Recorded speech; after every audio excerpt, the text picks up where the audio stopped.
The China War Medal was issued by the British government in 1843 to members of the British Army and Royal Navy who took part in the First Anglo-Chinese War. The medal was designed by William Wyon. Recipients. The China War Medal was originally intended by the Governor-General of India in October 1842 to be awarded exclusively to all ranks of the Honourable East India Company's forces. Instead, in 1843, under the direction of Queen Victoria, the British government awarded it without clasp to all members of the British Army and Royal Navy who had served with distinction between the 5th of July, 1840 and the 29th of August 1842 in the following actions: in the Canton River operations of 1841, at the first and second capture of Chasen in 1840 and 1841, at the battles of Amoy, Ningpo, Qinghai, Zeki, Chapu, Wusung in the Yangtze River, and in the assault of Qingkang.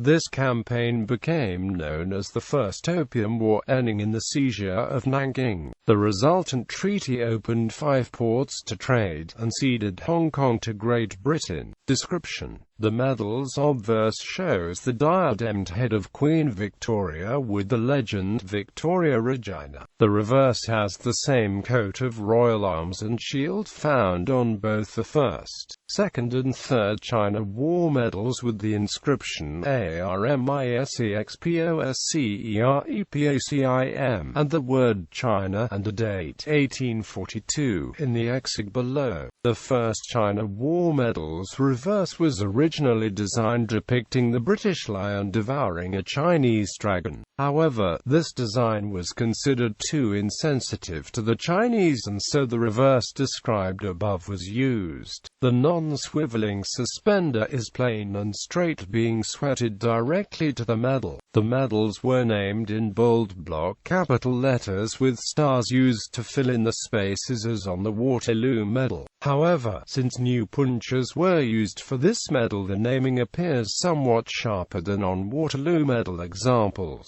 Those in receipt of this medal and who also qualified for the Second China War Medal in 1861 were supposed to receive the clasps awarded with the second medal only. These clasps were intended to be fixed to this medal, but due to the difference in the width and style of the suspender, it was not known how this was actually to be done. As a result, the clasps were often simply slipped over the ribbon, which was sometimes replaced with the narrower 32mm type supplied with the second medal. Other recipients of this medal removed the original suspender and replaced it with one similar to that found on the second medal.